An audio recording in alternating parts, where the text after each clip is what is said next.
Okay. Sino itong Mark Wong?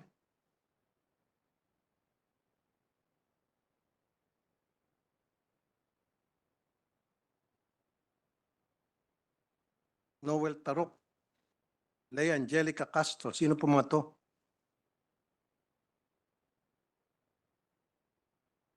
Uh, I will get the names, Your Honor, and we will check on the records, Your Honor. Who are these people? Ito pong okay, last na naman po. PDQ Logistics Incorporated. Kasi recently meron po, which maganda to move ng BIR. And kayo din natin sa Bureau of Customs, dapat buwisan na itong mga online shopping network, which I definitely agree. Pero nakatarget dapat kasi malalaki, wag din maliliit kasi pare-pare lang yun.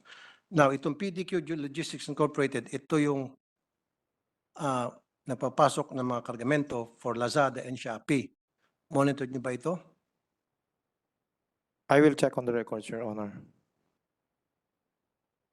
Sino po itong si Olivares? Sino po itong si Michael Ma?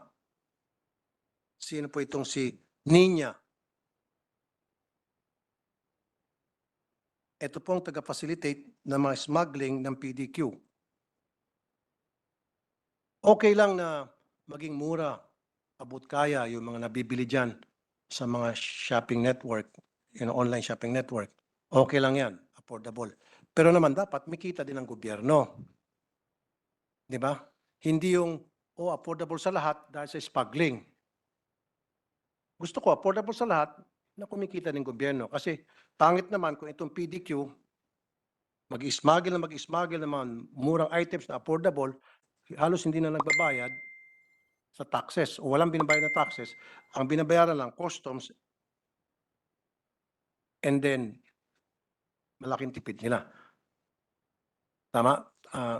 So tingnan niyo po kung sino itong si Michael, si Nina, si ano ba to? Olivares. Yun lang po muna. Yes, Your Honor. Madam President, maraming salamat. And Mr. Sponsor, thank you. And Thank you.